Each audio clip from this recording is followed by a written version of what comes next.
All right. Well, welcome everybody. This is our regular April 20th, 2026 Granville Exempted Village School District Board of Education meeting. Please join me in the Pledge of Allegiance. To the flag of the United States of America and to the republic for which it stands, one nation, under God, indivisible, with liberty and justice for all.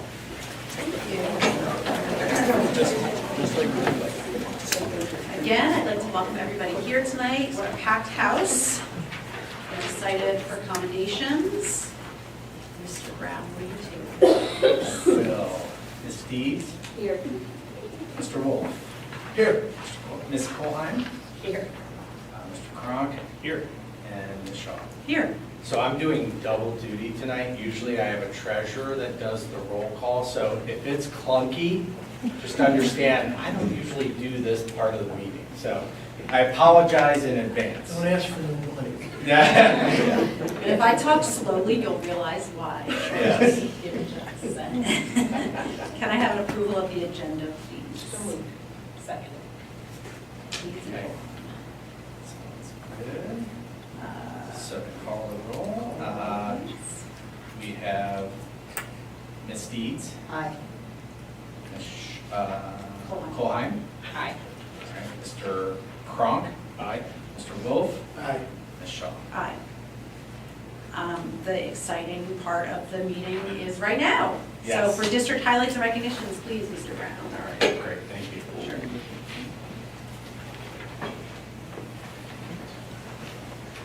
We're getting close to May, right? I mean, look at this crowd. This is Yeah. awesome. So you're all past your sports, but you know, this is your time to be commended for all of your wonderful activities. But first, you get to hear about our Learning for Life Award. This is a staff appreciation commendation. Tonight we are honoring our latest recipient of the Learning for Life Staff Appreciation Award. This award is presented monthly through the school year and was developed to show appreciation for any Granville staff member that it exemplifies and models our district's portrait of a graduate through one or more of the 6 mindset, skills, and dispositions.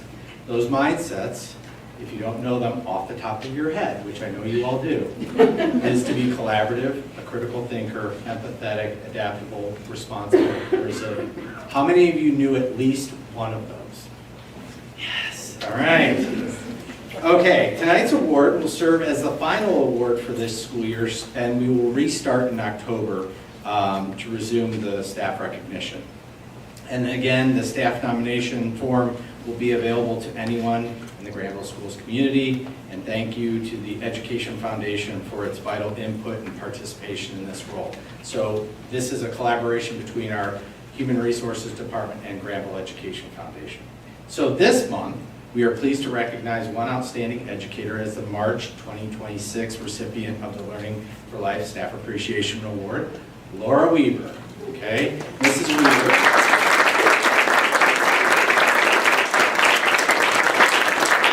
Mrs. Weaver was nominated by Jessica Depew. Now, last month, if you weren't here, which you weren't, Mrs. Depew got the award and was nominated by Mrs. Weaver, and they didn't talk to each other about it. So that's kind of cool.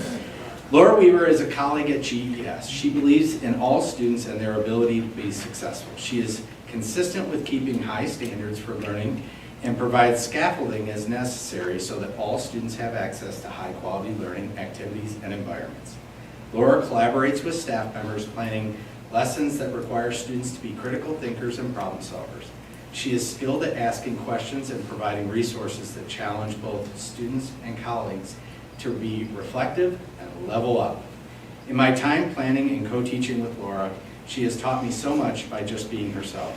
She is an encourager, a leader, dependable, and can always be counted on to complete her part of the project. She shares resources and is not afraid to go above and beyond with students or staff members in order to provide a well-prepared lesson and materials. Congratulations, Mrs. Weaver.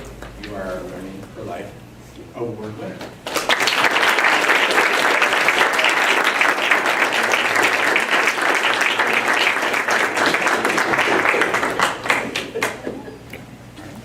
Congratulations.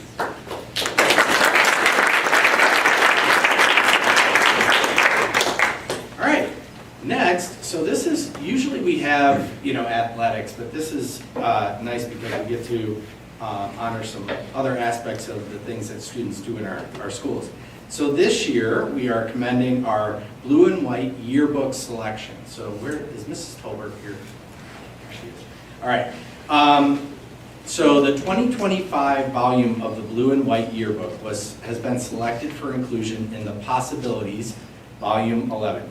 You're going to have to explain what Possibilities is. I think it's like an anthology of, yes. Oh, wonderful, you brought props. That's awesome. Each year, Walsworth Teen carefully reviews thousands of yearbooks for its highly selective annual collection in search of programs that truly stand out, placing our students' work in the top 10% of their customers. The selected spreads were created by Hope Mall, class of 2025, and Mackenzie Bevere, class of 2026. Their design, storytelling, and attention to detail represent the very best of our student journalism program. We are incredibly proud of these students and the entire yearbook staff for earning this national recognition.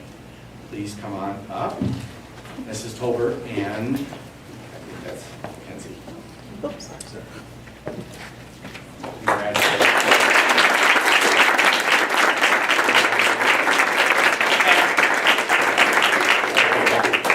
Okay. Last year and this year. Excellent. You didn't hear that. She's the editor-in-chief. She does it all.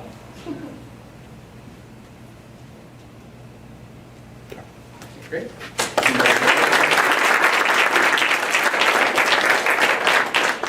We are also tonight awarding our new edition of the Learning for Life pin. So many of you have multiple, I know. So it's new this year. All right. Where are our wrestlers? I can always see. There they are, right there. Got them. All right. Next, we're going to congratulate our state qualifying and state placing wrestlers.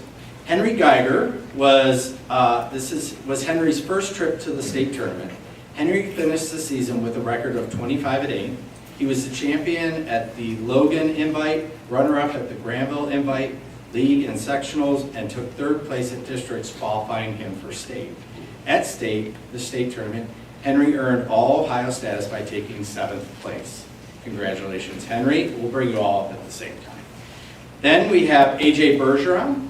This year was AJ's second trip to the state tournament. AJ finished the season with a record of 43-9. He was champion at the Granville Invite, Logan Invite, league tournament, runner-up at Central Crossing, Top Gun, New Legs, sectionals, and districts. At the state tournament, AJ earned All-Ohio status by taking 5th place. This was AJ's second time achieving All-Ohio and was the captain of the team this year, one of the captains of the team this year. Congratulations, AJ. Next, we have Luke Sanchez. This was Luke's first trip to the state tournament. Luke finished the season with a record of 17-8. Luke was league champion and took 2nd place at the Logan Invite, sectionals, and districts. At the state tournament, Luke fell one match short of reaching the podium. Luke is a 4-year letterman and as well as a captain on the team. Luke finished with his career with 72 wins, 37 of them coming by pin. That's pretty cool. Congratulations. And last we have Nash Finley. This was Nash's second trip to the state tournament. Nash finished the season with a record of 41-11. He was champion of the Central Crossing Invite, New Lex Invite, Logan Invite, and league tournament. Runner-up at the Granville Invite and sectionals, and took 3rd place at districts, qualifying him for state. At the state tournament, Nash earned All-Ohio status by taking 8th place. Nash was a 4-year letterman and was captain of the team this season.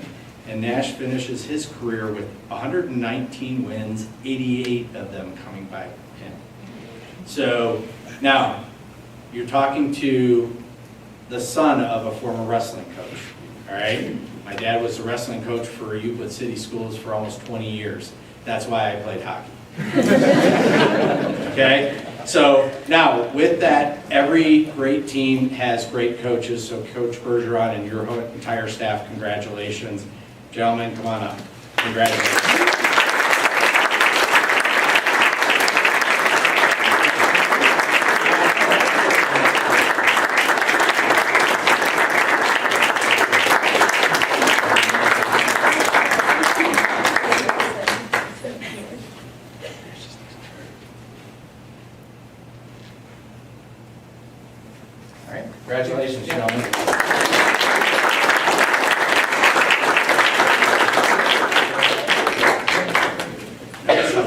they look, you know, no smiles.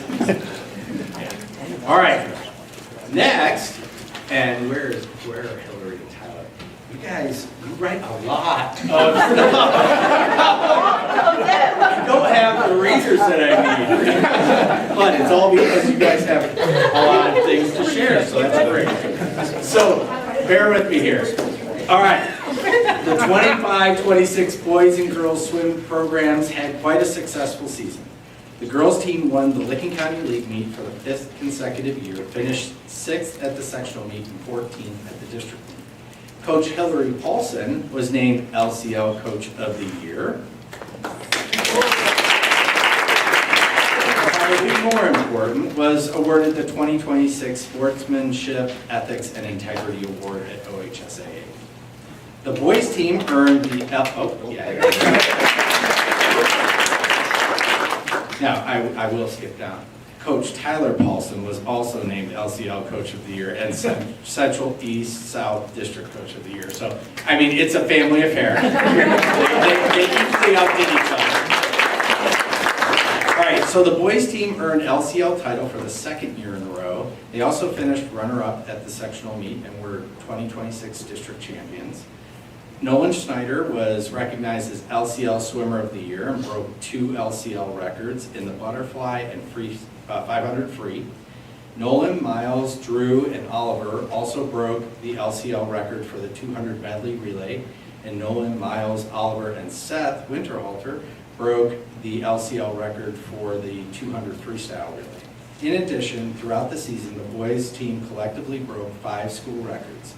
And as I mentioned, Coach Tyler Paulson was also named LCL Coach of the Year and several district Coach of the Year as well. The Blue Aces had 11 swimmers who qualified to participate in the 2026 OHSAA state tournament.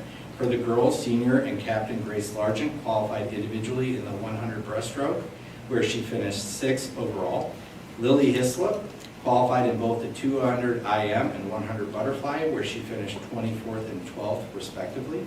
Both Lily and Grace earned All Ohio honors. They were also joined by Lily Kronk and Eliana White. No, that I didn't say that right. Did I? Okay, good. Eliana White in the 200 medley relay, where the team finished 18th. Lila Jacobs served as the team alternate. For the boys, senior and captain Nolan Schneider qualified in both the 100 and 200 freestyle, where he finished 7th and 4th respectively and set new school records in the 200 freestyle. Senior and captain Miles Baker qualified individually for the 200 IM and the 100 breaststroke, where he finished 16th and 21st respectively. Senior and captain Drew Bergstrom qualified individually for the 100 backstroke, where he finished 21st. Junior Oliver Rogers competed in the 50 and 100 freestyle, where he finished 25th and 29th respectively.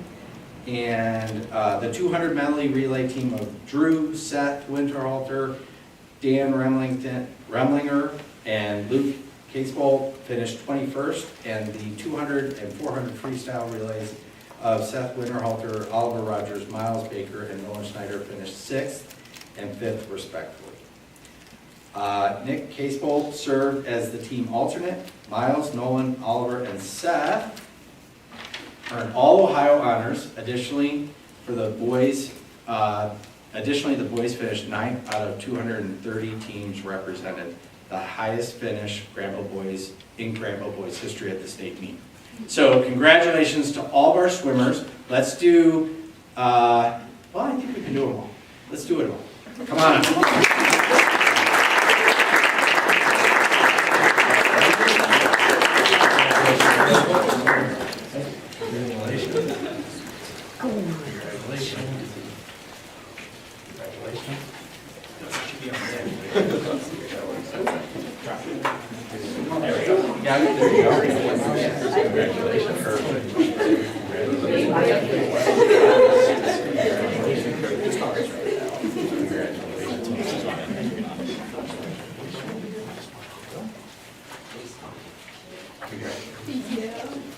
And congratulations.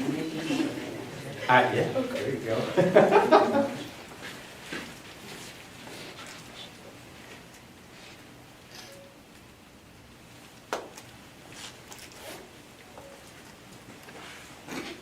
That's good. All right, congratulations.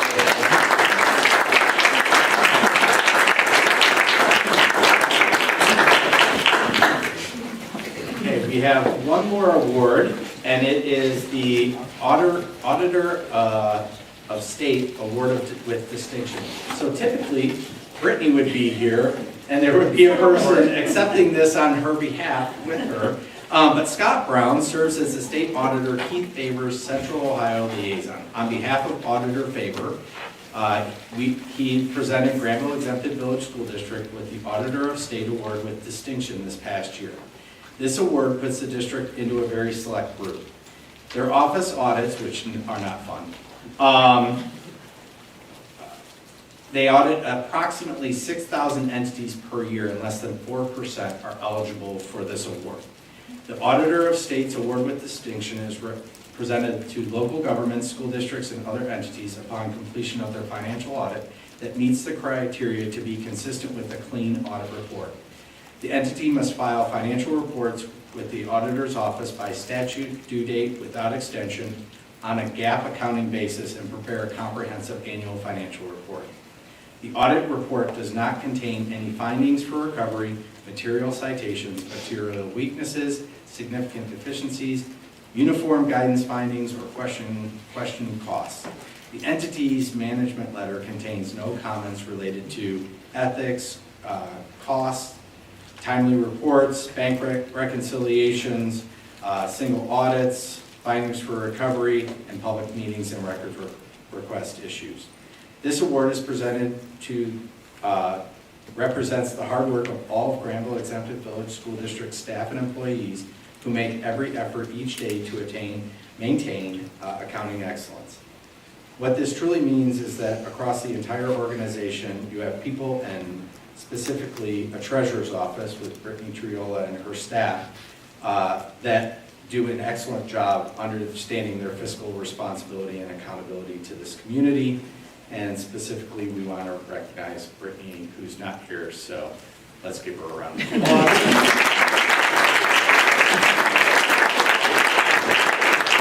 You can watch it on repeat on YouTube. How about that? So congratulations to all of our award winners, all the parents for making it out on this wonderful evening. And at this point, you can depart if you want.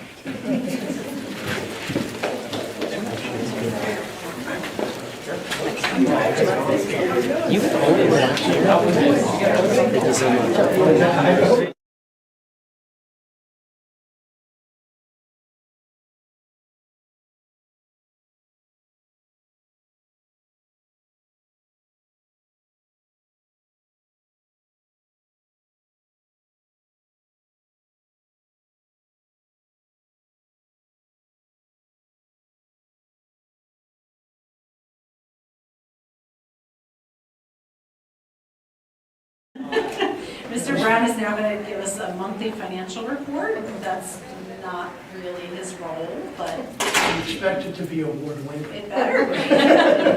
Jeez. So I hope if we have any really difficult questions that we ask Brittany tomorrow. Exactly. Yes, that's exactly right. Give me 1 second.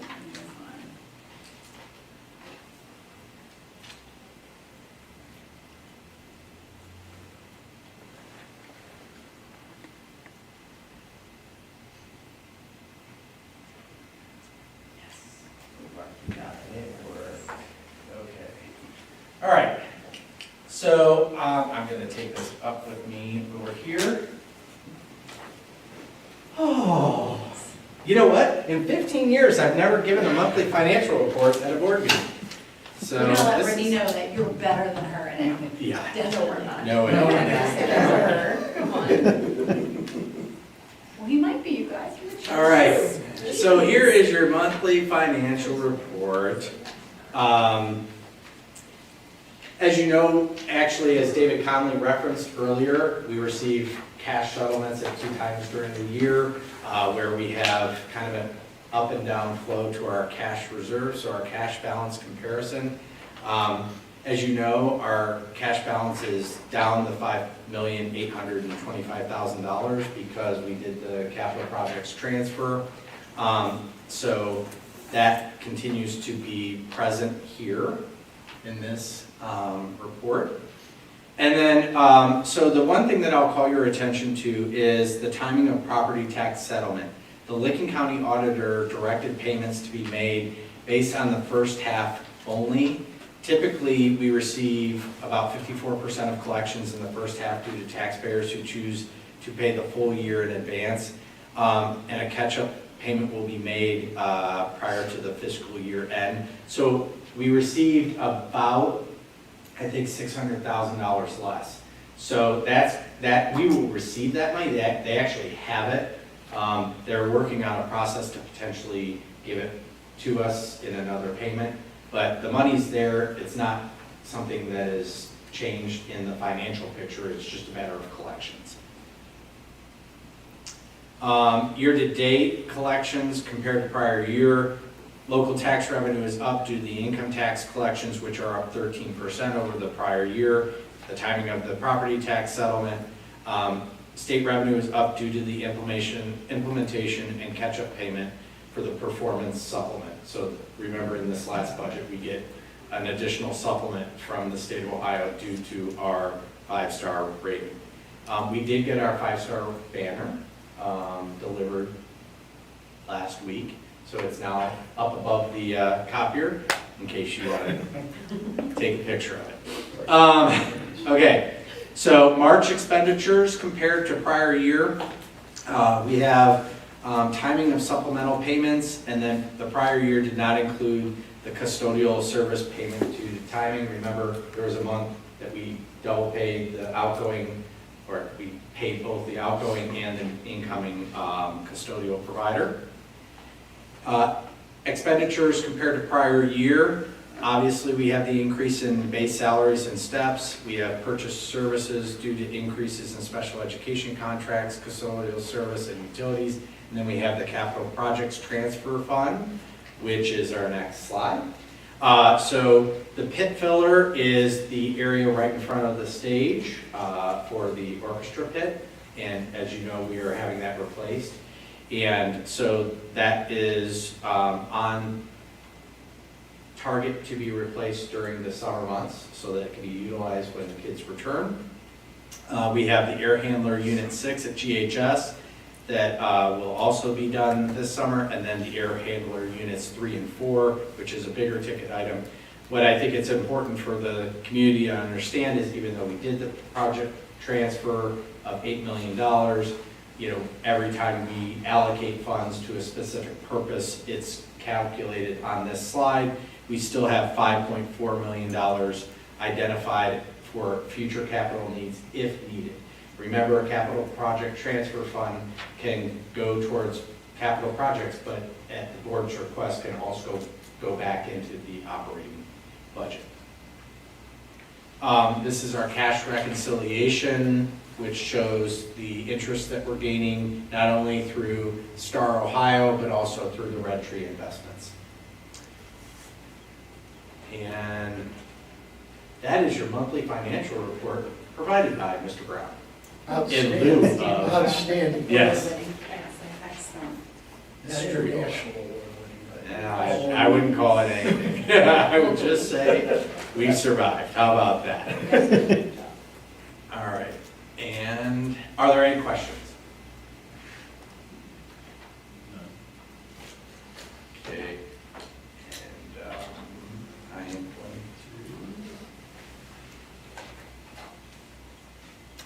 Matt, do you have the on off? Are you not? Is that clicker? Clicker. Oh, okay, thank you. Appreciate that. All right, All right. now give me 3 seconds to transition back. Well, you're good, because it's public comments. Oh, okay, Yeah, perfect. so we're going to slowly do And I'm- public comments. Generally, Public comments are up to 3 minutes, but we might move a little slower just to give everyone a chance to settle in. Public comments are a time for the public to come on up and talk to the Board of Education or express their views. However, we don't respond, but certainly we will respond, just not in this public setting. It's just not how it works. So if you have something you'd like to address the board about, please come on up, just state your name and your address and have at it.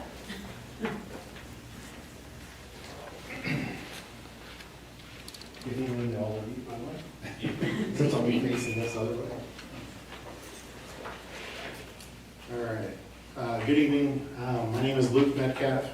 I'm a resident at 3943 Canyon Road here in Granville. I'm also a GHS alumnus class of 1997. And I'm just going to read and try not to honestly go too far off of anything here. So I stand before you as a lifelong member of the Granville community, a GHS alumnus class of 1997, as I stated, and a parent of 2 Granville students. Noble Metcalf, class of 2025, who currently attends West Point Military Academy, and Bella, class of 2027. My roots in this village run deep, having grown up on Loudon Street while my mother, Sally Brigham, served at the Air Force Base in Heath. My own development was shaped by Granville Rec, GMS, and GHS athletics, where I competed in soccer, football, basketball, and baseball. I was a member of 4-H and Boy Scouts, experiencing firsthand the positive impact of local role models like Dr. Simon, Doc Dills, and Mr. Wilkins. And as a retired Army intelligence and civil affairs soldier, I remained in this community to raise my children in an environment I believe fostered the same values of mentorship and integrity that I experienced with teammates like Ben Dills and Dr. Matt Treese. I am formally addressing the board regarding a pervasive environment of emotional abuse and indirect bullying within the GHS softball program, despite the athletic handbook's mandate that the program provide educational opportunity to develop lifelong values, good citizenship, and ethics, and maintain zero tolerance for verbal, emotional, or physical abuse. The current culture is in direct conflict with these standards. The program currently operates, this is evidence of inconsistent leadership and favoritism. The program currently operates under a quote, daddy ball culture where rules are applied selectively based on external influences and family connections within the boosters. Observed disparities include disciplinary retaliation. Players who utilize the quote, open door policy to discuss concerns are frequently disciplined with benching if the coaching staff disagrees with them. Inconsistent rule enforcement. Certain players are permitted to have parents in the dugout or leave the dugout. Do you want me to stop? No, you're good, you're Okay. good. Yeah, another minute or so. It just scares me every time. Oh, yeah, sorry. I've only been doing it for a number of years. Certain players are permitted to have parents in the dugout or leave the dugout to obtain items, while others face disciplinary actions for the same behavior. Tardiness and attendance policies are applied selectively. Some players face no consequences for being late or missing games over spring break, while others are benched. Bus transportation rules are enforced inconsistently, with specific individuals allowed to leave with parents while others are required to ride the bus. Professional misconduct. When parents have raised concerns, the coaching staff has dismissively told them that if they are dissatisfied, they should, quote, find another hobby. The impact of the toxic environments is quantifiable. A talented junior class that once featured over 12 active players who were undefeated as a middle school team has been reduced to only 2 active participants on the current roster. And furthermore, statistical analysis by Game Changers shows that, Do you want That's to up to you. finish up Okay. kind of the section and? yeah, I can do that, yeah. Game Changers shows that the reliable performers are frequently benched or removed from lineups despite maintaining high on-base percentages and 0 errors, while peers with comparable or lower metrics receive significantly more plate appearances. And below that, I've included the proposed solutions for program recovery, and I won't read that. And then I think that was pretty much it, yeah. And then in conclusion, so, and I'll just state this real quick, just because it's a good quote by Jocko Willink: "There are no bad teams, only bad leaders." So, thank you. Appreciate it. Thank you. Thank you very much. Is there any other public comment?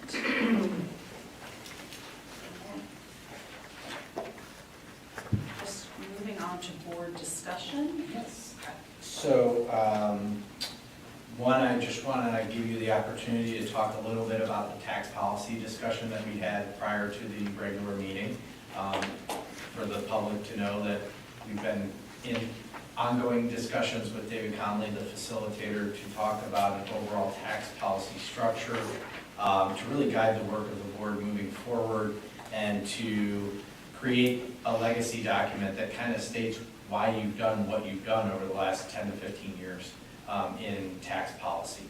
And I think, one, we've been doing a lot of level setting, looking at data, which is, good to kind of go through. And the next step will start to be crafting, the tax policy. And as I referenced earlier, it's important to make sure that we have the current board's thoughts on tax incremental financing, abatements, payment in lieu of taxes, community authorities, all the things that are ways that we deal with taxation. Obviously, one, because we're being faced with a large residential development in Heath, but Granville schools. So, we've been talking about, a formal request for participation in their community authority that they will be establishing. And if you see on the action agenda 6.03, I'm asking you to authorize me to send them, the City of Heath City Council, a letter on your behalf to formally request money from the community authority that's established. I've asked Mayor Johns privately and in other meetings, but I think elected official to elected official would be appropriate at this time, because they're going to be making a decision in May, most likely related to that subdivision. So just wanted to plant that seed, let you talk it out, and if I can answer any questions, let me know. So to go back to the taxation policy, to respond to that first, I think the discussions that we've had the last 2 months have been, have really solidified and almost, and actually pointed out a few new things to me about just how unique this community is, and how whatever policy we create probably wouldn't apply in literally any other community, right? I think what we create based on all the things that we learn in this process, I think is, going to be really unique to our community. So I think as we try to create a list of comparable school districts, it's really challenging, right? There isn't another district that ticks all the boxes that we do with our, diversity of our community as far as, new young families and, some of our empty nesters and that kind of stuff. So I think it's been great discussion and I think it's helpful moving forward. Yeah, I don't think it's, it is by design that we're doing the facility master planning along with this conversation. Is our facility master planning will let this community know what we are thinking in terms of the expansion when it does happen, because it's no longer a question if. So when we have those conversations, is facility master planning is giving us that framework for the new taxation or the new monies needed for those facilities. and coinciding that with the conversation of, well, how do we do that with the community's input? Which pathway for taxation is going to be the best for the community? So having the facility master planning and this conversation currently, I think is very, very intuitive of this board administration to do those hand in hand. Agreed.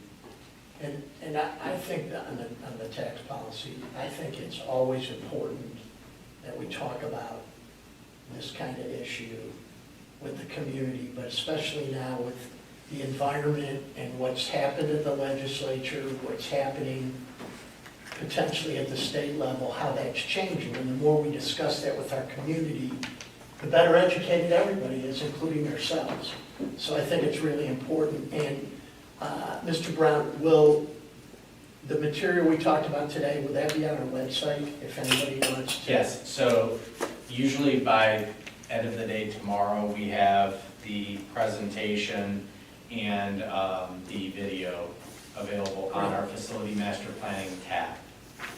That's great, because I know everybody can't make a 5 o'clock meeting, but the materials are there, and on behalf of our administration, I'm sure any questions, Brittany and/or Jeff would be happy to entertain them. Absolutely. But I just encourage folks out there that are watching on YouTube, is that what they're watching? It is. Okay. Yes. If they can make the next meeting, because we announce when that's happening, I'd encourage you to come. And if you're unable to, check out the website for that information.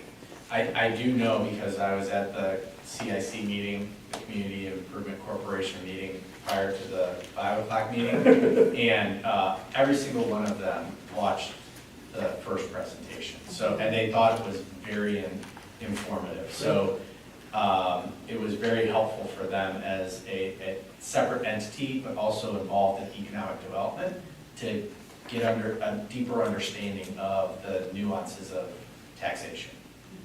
You guys actually, I mean, you guys talk about it a lot. And so your understanding is pretty significant. And you know, I don't think most people have that level of understanding. They just understand what happens to them personally. But understanding the big picture is important when we're developing, you know, a strategy moving forward with this community. I also would just like to recognize Brittany in her absence for the State Auditor's Award with Distinction. The award was actually created back in 2015, so for Granville to have it successive years since then has really become the standard now. So I'd hate to put that on any future treasurer, is that... Especially one that's just filling in. Correct. That really is what, you know, if anything, this community expects is, right, that clean audit, but to have that year after year has almost become the standard for the community that we are.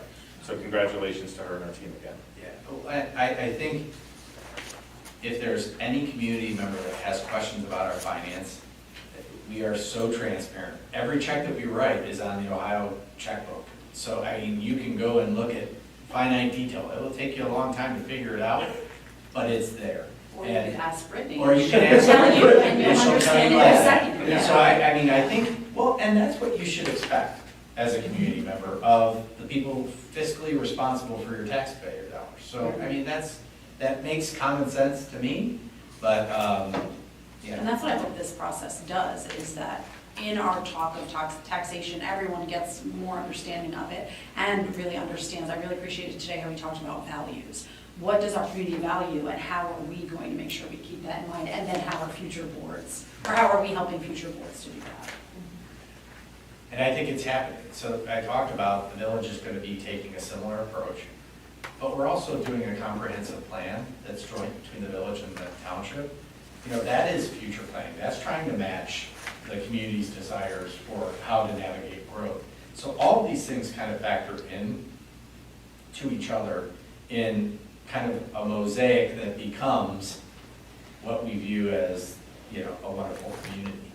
Yeah, and I appreciated, this is a little bit going a little off topic, but I really appreciated last week, Monday, when we attended the Heath planning commission meeting, and there were a ton of community members that showed up to talk about how much they appreciated what Granville schools are and how the MI Homes project would impact that. And then again, also how they appreciated just the community that they were in, and again, how MI Homes would impact that. So I think Granville community members really do take responsibility for our community as well, something to keep in mind.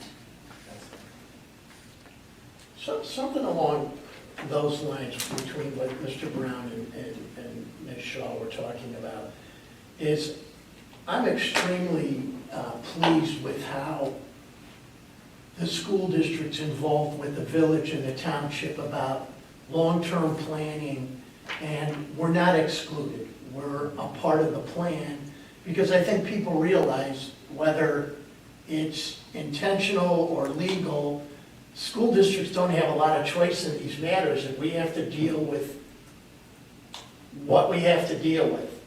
But I really think in the community, there's discussion amongst the governmental agencies. How's this gonna work forward? And we have, you know, as the saying goes, a place at the table. And that's really important, I think, in communication and going forward. Everybody, opinions and are heard. So I just wanted to mention that. It surprises people often, like how little control we have over things. Yes. You know, most of the conversations I have are, why didn't we this? And there was no action to be taken, right? I mean, we've been very, very proactive in this entire process. You know, and I think it surprises people sometimes to realize that, like, redrawing the district lines, it's just, you know, I can't imagine a landowner who would agree to that. I'd also say that, unrelated to that, but I think a positive for the community, you know, we recently had the sale of Ross's to the Saltzmans, who are from Cleveland and owned a restaurant chain at Lucky's.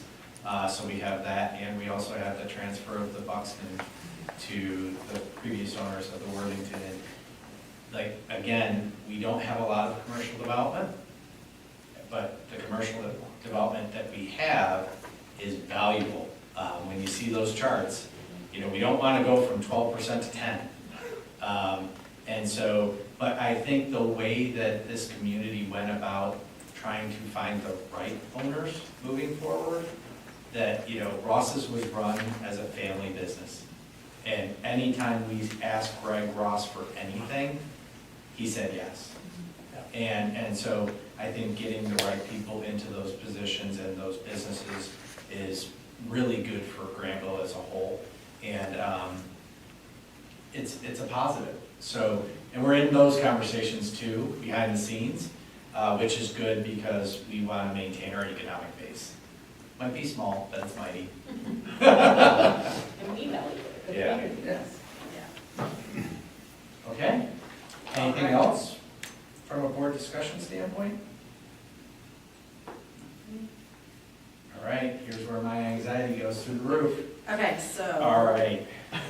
Action item 6.01, board policy adoption.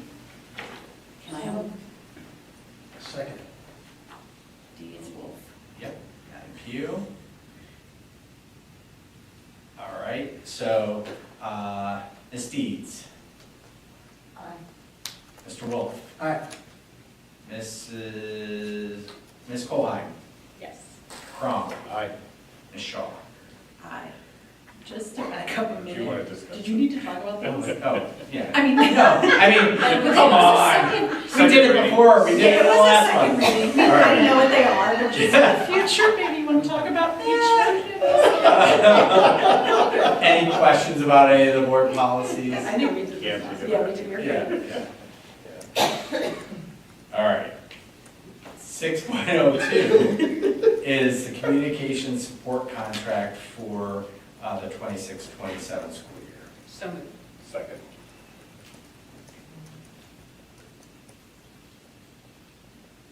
All right. Any discussion? This is for our social media, our, Website, they do pretty much anything that we produce from a print perspective. The district news mailer, newsletters, a lot of the items that, highlight our graduates and those types of things. Keep Learning does. Yeah, we've been working for them for a few years. I really appreciate their communication in the last few years, because there was definitely not as much and not as clear and not as professional, so it's a good thing. And I'd just like to add, I've had a number of people who don't have children in the school district that really appreciate the mail newsletter, because they're just not aware and don't receive or hear the same communication about what's happening, and it's a real effective tool to get that out to folks. So hitting different avenues. Yeah, and I think, so going way back, Kathy Lowry had a district newsletter that was very well received, and then she left, and then it kind of went away. But one of the things that we heard in one of the levy campaigns was, I don't get the Granville Sentinel, I'm not online, I don't know anything about the school district. And I think once we rekindled that process, we hear positives all the time. And I think it's a great way to get into the homes that maybe aren't seeing what's happening every single day. Thank you. Any other comments? Take the roll, please. Ms. Colheim? Aye. Mr. Cronk? Aye. Mr. Wolf? Aye. Ms. Deeds? Aye. Ms. Shaw? Aye. Oh, I'm gonna get good at this. Doing great. I gotta remember, so I realized I didn't save the last one. We'll figure that out. I'm glad it's being recorded. Okay. 6.03 is the approval to request a letter for participation. So, second.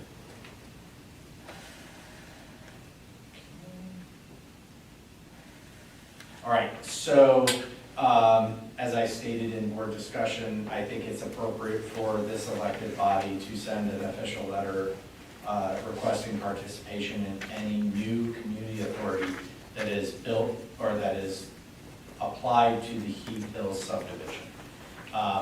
As of right now, my understanding is that there is going to be a 6.5 mil additional assessment on every home in perpetuity in the Heath Hills subdivision.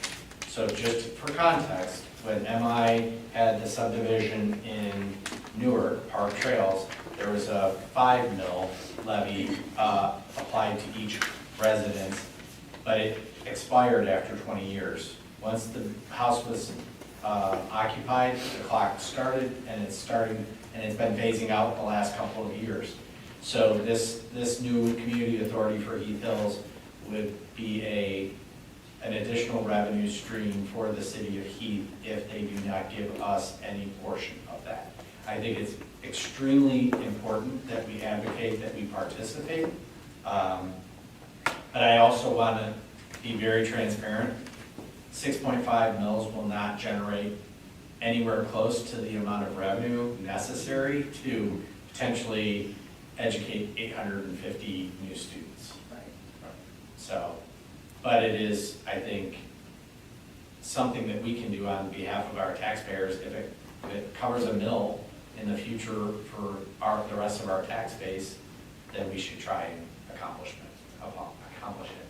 I think this is another example of we're trying to do everything within our ability Yeah. to, there you go, Yeah. the circumstances of this.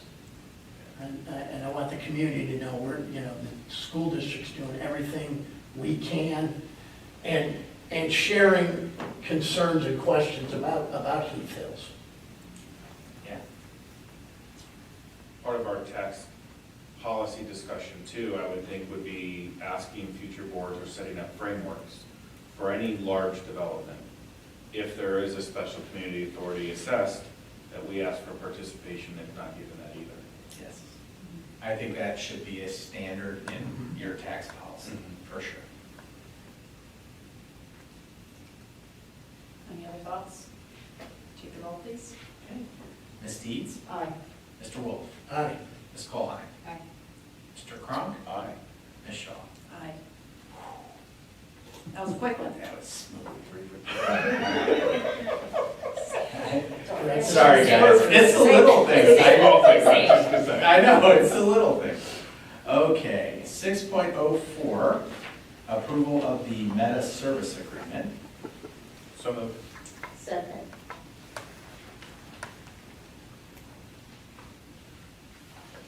Okay.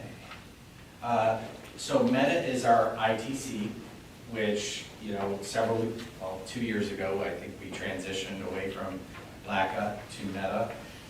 We've been very satisfied with the support that they provide and the work that they do to support our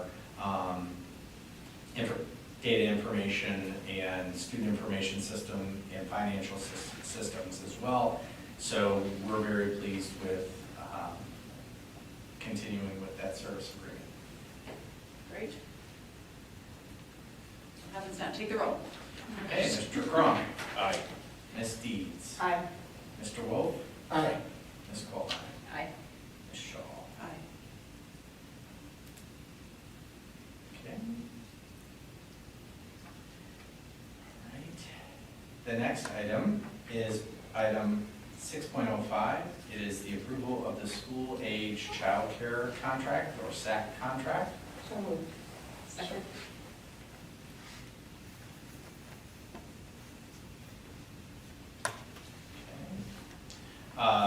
As you know, Amy Klein runs our before and after school programs, and she's done so for several years. We have a slight increase of 2% in that contract. We've been doing that incrementally over the last couple of years. We appreciate the partnership that she provides and quite honestly, the service she provides to the parents that need that service. So happy to support the continuation of that contract. Take the roll, please. Okay. Ms. Deeds, Aye. Ms. Colheim, Aye. Mr. Wolf, Aye. Mr. Cronk, Aye. and Ms. Shaw. Aye. 6.06 is the approval of the contract with Concord Counseling Services Agreement. So moved. Second.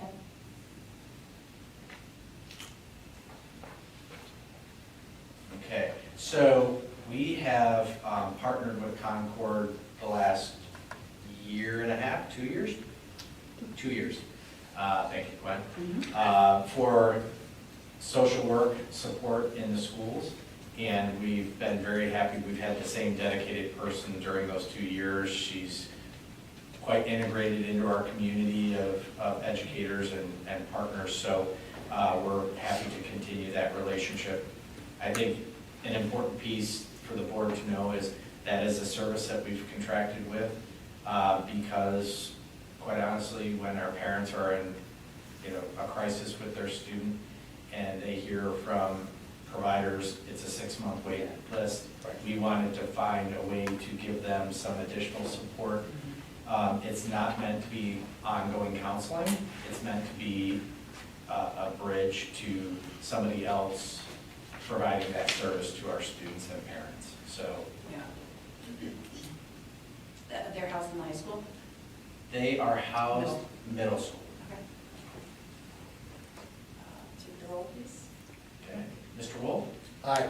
Ms. Deeds, Aye. Ms. Colheim, Aye. Mr. Cronk, Aye. Ms. Shaw. Aye. Thank you. And the last action item is the approval of the agreement with Armor Paving and Sealing. So moved. Second.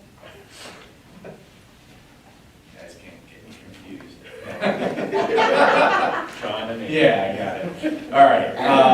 Next time. So this is the paving contract that we approve pretty much annually now for areas that fall apart over the winter months, quite honestly. And we actually used quite a bit of salt this year, so we've had some other areas that, have been compromised. So we're constantly monitoring that, and Armor's been a good partner in providing their services to help us maintain our assets. Will this happen over the summer, or are we starting? This will be in the summer. Great. Take the roll, please. Okay, Mr. Cron? Aye. Ms. Deeds? Aye. Mr. Wolf? Aye. Ms. Colheim? Aye. Ms. Shaw? Aye. Thank you very much. And next, we have the consent agenda. Or items 7.01 to 7.16. So moved. Second.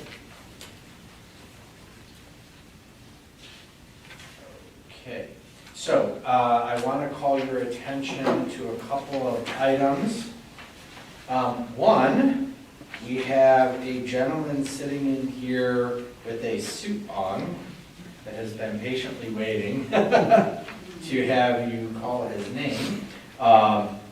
No, but I actually was at Rotary today and recognized Mike Bate, who was actually sick, and Jennifer Mosquera as retiring teachers. You know, we posted the position for the physics position. Mr. Bates been in Granville Schools since 1999 and has large shoes to fill, but Alexander Mack is here, and he has gone through the process and interviewed for us. He's a brand new teacher out of the University of Toledo. And I actually sat in on his presentation to the staff, and he did a very nice job, so we're very excited that he wants to start his career as a Blue Ace. So, very nice. Let's see, a couple of other items. We have the retirement of Jill Galtieri. She is leaving us after quite a long period of time in Granville Schools as well. So obviously with recognition of her service, and we typically recognize all of our retirees at our end of the year breakfast, but just wanted to call attention to that. Another couple of people I'd like to recognize: Deb Riley, bus driver, she's leaving, she's resigning. Grace Dennison. Gracie is a first grade teacher. She's heading down to Cincinnati in a life move, and she's been a Blue Ace for a long time. Gracie went to school here and then taught here. Phenomenal teacher. We're going to miss her dearly.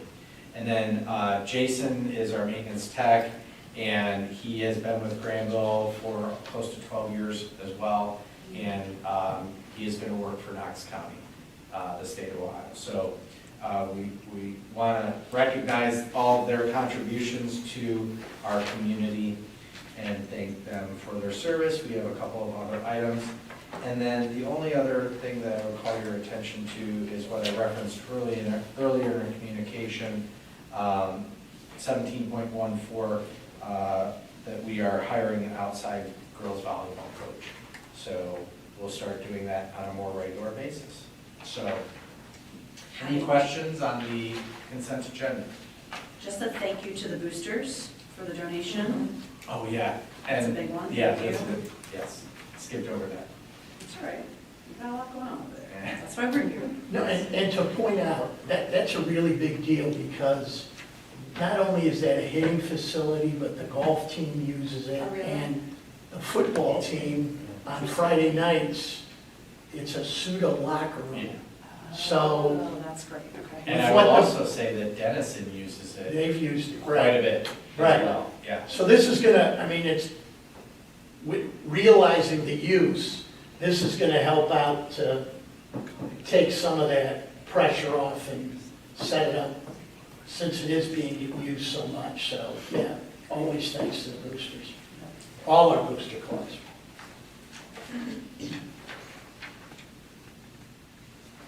Anything else? Take the roll, please. Mr. Wolf? Aye. Ms. Deeds? Aye. Ms. Colheim? Aye. Mr. Cron? Aye. Ms. Shaw? Aye.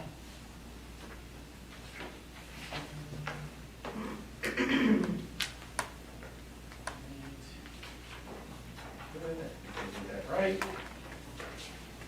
Next, we move to our financial report, or financials, and we have one item the approval of the resolution to establish a fund.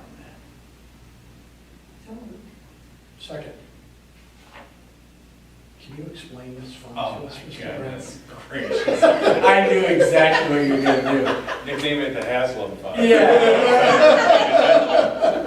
So the treasurer recommends the approval of a resolution to establish an unclaimed fund account, 022-9110. Thank you very much. Yep, I know that it's a fund that you have to set up, I think it's a two-step process to transfer, and then there will be a transfer into that unclaimed fund.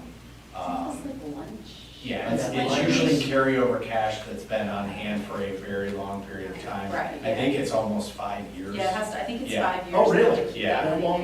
Yeah. I could be completely It's wrong. something, but I really didn't know. It it's is, there is a something. time frame that we hold on to funds, Yeah. in case people come back and say, hey, can I get my $20 back?